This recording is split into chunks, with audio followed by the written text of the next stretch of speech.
ठीक है लोगों, मैं नेटो का सबसे बड़ा समर्थक रहा हूं। मैंने ट्रंप की आलोचना की कि उन्होंने यूक्रेन को पूरा समर्थन नहीं दिया और पुतिन के प्रति नरम रहे। मैंने कई बार अपनी भावनाएं जाहिर की है, जिससे ट्रंप समर्थकों की नफरत मिली। लेकिन यह कहने के बाद भी मैं लगातार यह चेतावनी भी देता रहा हूं कि हमारे वर्तमान पश्चिमी नेतृत्व यूके, कनाडा और ऑस्ट्रेलिया में वे डोनाल्ड ट्रंप को नेटो को कमजोर या भंग करने के और कारण दे रहे हैं, जबकि वे इसके बड़े समर्थक नहीं हैं। और ये जोकर जैसे प्रधानमंत्री डोनाल्ड ट्रंप को ठीक वही मौका देने में कोई कसर नहीं छोड़ रहे हैं।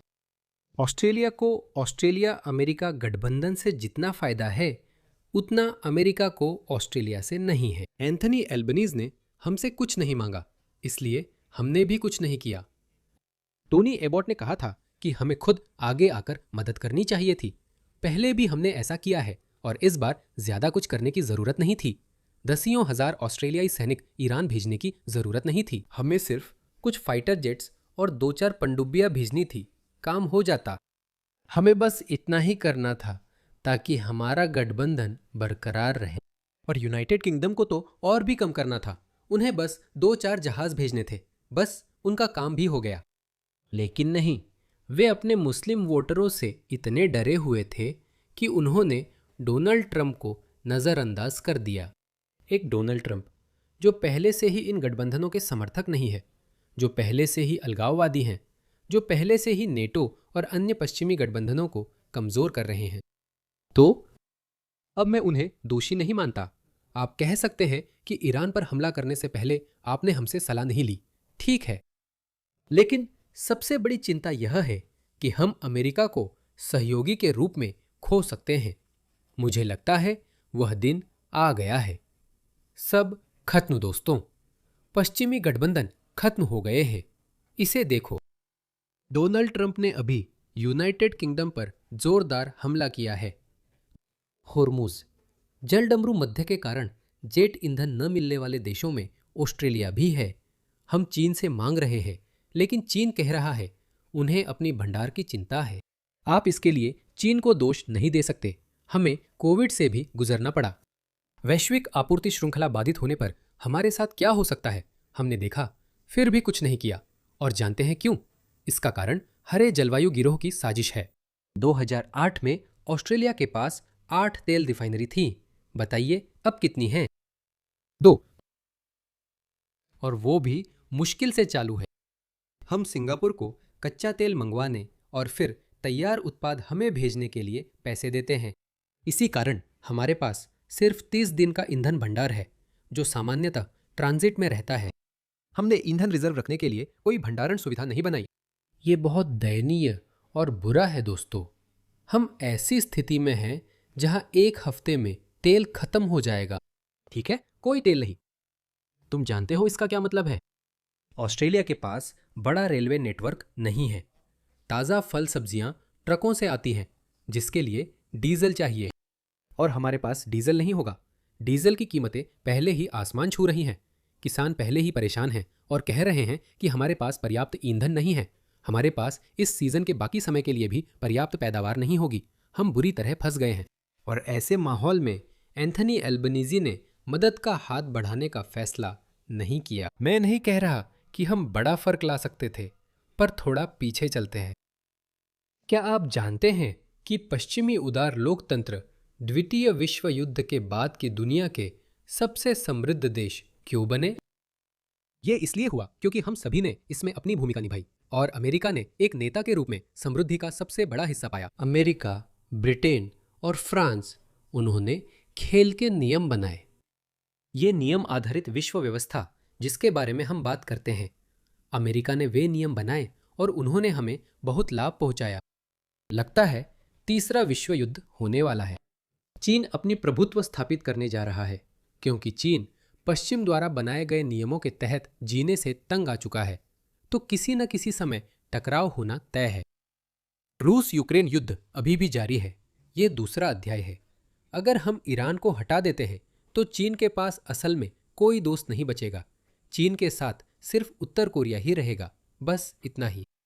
और जब हमारा चीन के साथ आखिरकार आमना सामना होगा तो मुझे लगता है कि अमेरिका ऊपर निकल जाएगा, लेकिन ये बहुत बड़ी कीमत चुकाए बिना और अपने सहयोगियों की मदद के बिना नहीं होगा। तीसरे विश्व युद्ध के बाद की दुनिया में आपको क्या लगता है, खेल के नियम कौन बनाएगा?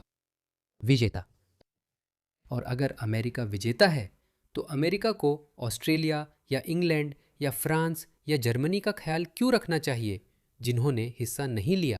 मैं कई बार कह चुका हूं, हम चाहते हैं अमेरिका दुनिया का पुलिस वाला बने और पश्चिमी नियम लागू करे, लेकिन खुद जिम्मेदारी नहीं लेना चाहते।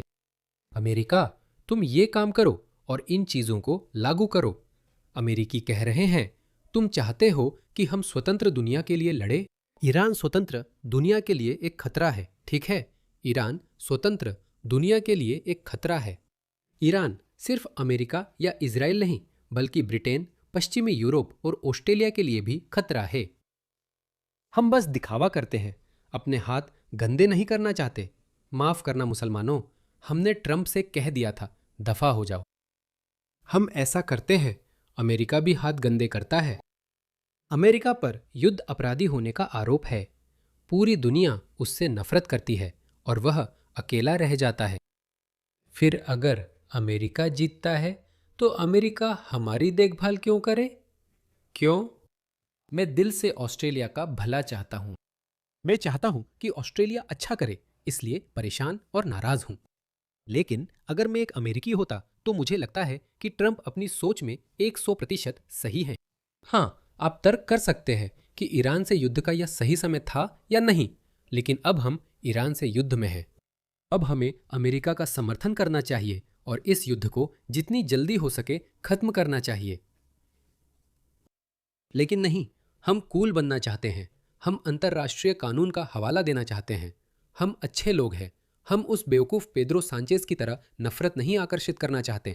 उसे मोरक्को से 10% की छूट मिली क्योंकि उसने इजराइल फिलिस्तीन और अमेरिका ईरान युद्ध पर अपना रुख रखा। अमेरिका को यूरोपियनों की मदद के लिए क्यों आना चाहिए? मैं नहीं चाहता कि रूस यूक्रेन में जीते। सच में नहीं चाहता। युद्ध शुरू होने से ही मैं स्लावो खरानी हूं। अगर अमेरिका यूरोप से नेटो सैनिक हटाता है तो क्या आप सच में उसे दोष दे सकते हैं? इसी कारण ट्रंप ने ऐसा कहा। उन देशों के लिए जिन्हें होर्मुज जलडमरू मध्य के कारण जेट ईंधन नहीं मिलता, जैसे यूनाइटेड किंगडम और ऑस्ट्रेलिया, जो ईरान के नेतृत्व को खत्म करने में शामिल नहीं होते, मेरे पास एक सुझाव है। पहला, अमेरिका से खरीदिए, हमारे पास बहुत है। मुझे लगता है कि वह इस हिस्से को बार बार नजरअंदाज करते हैं। वैश्विक तेल कीमतें सभी को प्रभावित करती हैं। लोग बोली लगाते हैं, अमेरिका ज्यादातर कच्चा तेल अपने देश में रिफाइन नहीं करता। अमेरिका तेल कनाडा और यूरोप को निर्यात करता है। वे रिफाइन कर फिर अमेरिका भेजते हैं, इसलिए तेल की कीमतें जुड़ी रहती है। तो इसी वजह से भले ही सऊदी अरब और इराकी तेल के सीधे ग्राहक जो होर्मुज जलडमरू मध्य के बंद होने से प्रभावित होते हैं, हर कोई कीमत का बोझ साझा करेगा। फिर भी अमेरिका को ये फायदा है कि कीमत बढ़ने पर भी उनके पेट्रोल पंप ऑस्ट्रेलिया की तरह खाली नहीं होते। लगभग 500 पेट्रोल स्टेशन अब खाली है। दूसरा, देर से सही थोड़ी हिम्मत तो जुटाइए। जलडमरू मध्य पर जाओ और बस ले लो। तुम्हें खुद के लिए लड़ना सीखना शुरू करना होगा। बहुत सही कहा। शीत युद्ध के अंत के बाद यूरोपीय देशों ने शांति लाभांश के नाम पर अपने रक्षा बजट में भारी कटौती कर दी। नतीजतन इन यूरोपीय लोकतंत्रों ने उदार कल्याणकारी समाज बनाए, NHS जैसी सार्वभौमिक स्वास्थ्य सेवा, यूनिवर्सल क्रेडिट। ओह, तुम्हें थोड़ा सिरदर्द है? घर पर रहो, सरकार तुम्हें पैसे देगी। चिंता, मानसिक स्वास्थ्य भत्ता, सब बेकार बातें। जब अमेरिका टैक्स लगाकर पूंजीवादी समाज बनाए रख रहा था, तब यूके और यूरोपीय देश कल्याणकारी समाज बना रहे थे, रक्षा बजट घटा रहे थे, और ये सब अमेरिकी करदाताओं की कीमत पर हो रहा था। अमेरिका आपकी सुरक्षा का खर्च क्यों उठाए?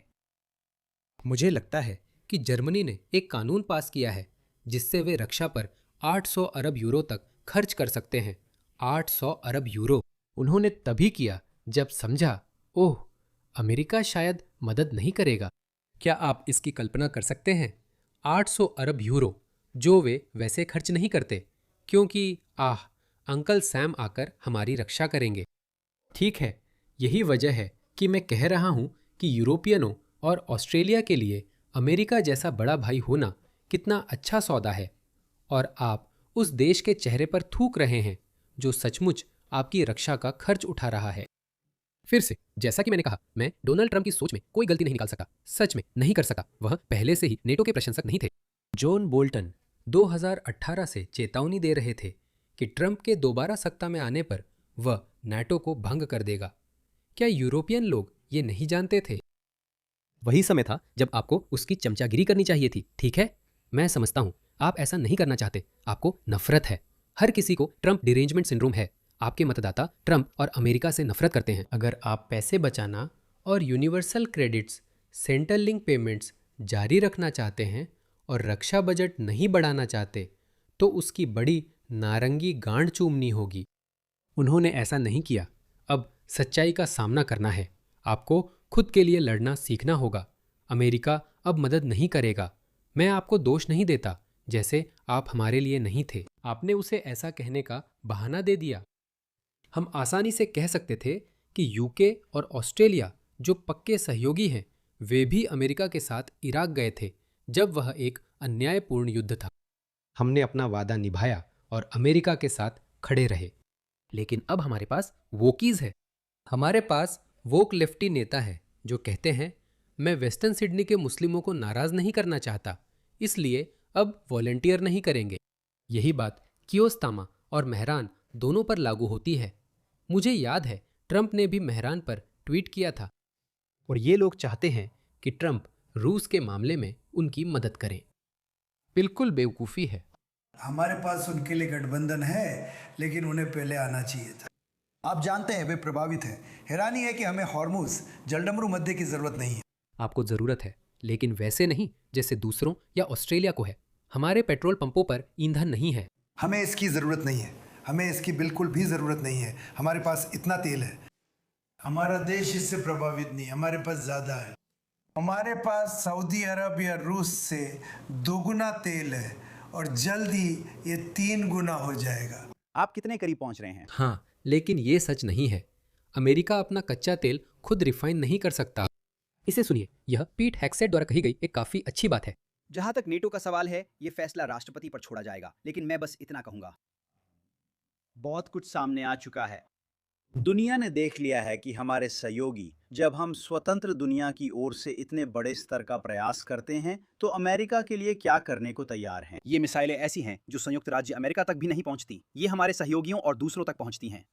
और फिर भी जब हम अतिरिक्त सहायता या केवल हवाई मार्ग की अनुमति मांगते हैं, तो हमें सवाल, अड़चने या हिचकिचाहट मिलती है।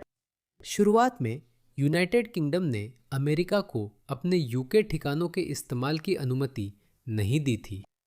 तो बताइए, अमेरिका आपके देश में अपने ठिकाने सिर्फ आपकी रक्षा के लिए क्यों रखता है?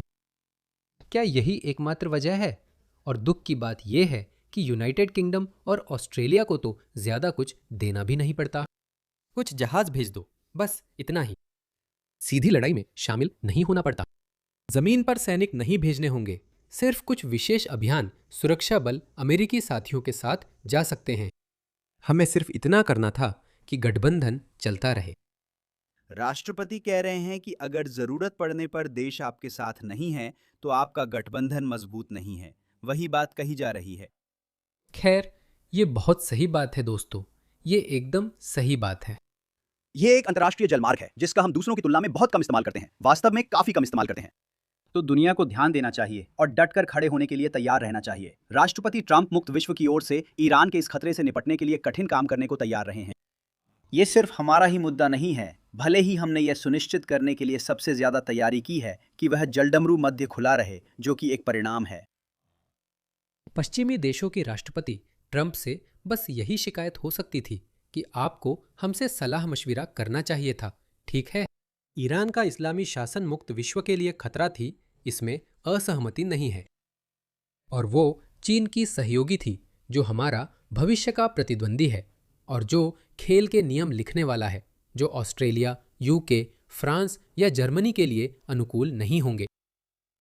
अमेरिका बड़ा देश है और अपनी देखभाल कर सकता है। ये बहुत ही दुखद स्थिति है दोस्तों, ये बहुत ही दयनीय और दुखद स्थिति है। अगर यूके में टोरीज सत्ता में होते और ऑस्ट्रेलिया में गठबंधन होता तो सब कुछ कितना अलग होता। लेकिन हमारी बदकिस्मती ये है कि जब ये सब हुआ तब हमारे देश के इतिहास के सबसे खराब प्रधानमंत्री सत्ता में थे।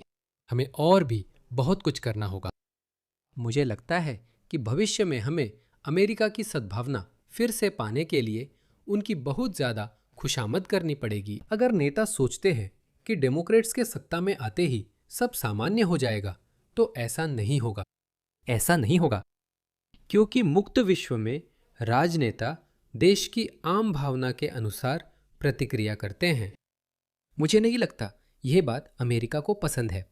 अमेरिकी पहले ही युद्धों से तंग है और नहीं चाहते कि अमेरिका दुनिया का पुलिस वाला बने। मैंने पहले भी कहा है, अगर अमेरिका दुनिया का पुलिस वाला नहीं रहा तो दुनिया अंधेरी हो जाएगी। तो क्या आप ईरान के इस्लामी गणराज्य को क्षेत्र में हमारे सहयोगियों को परेशान करने और हमारी ऊर्जा आपूर्ति मार्गों को बंधक बनाए रखने की इजाज़त देंगे? क्या हम यही चाहते हैं? यह एक खतरा था और अगर ट्रंप को समय से पहले हटने के लिए मजबूर किया गया तो वह दुनिया सबके लिए बहुत खराब हो जाएगी। सिर्फ हमारे सहयोगियों के लिए नहीं बल्कि सभी के लिए।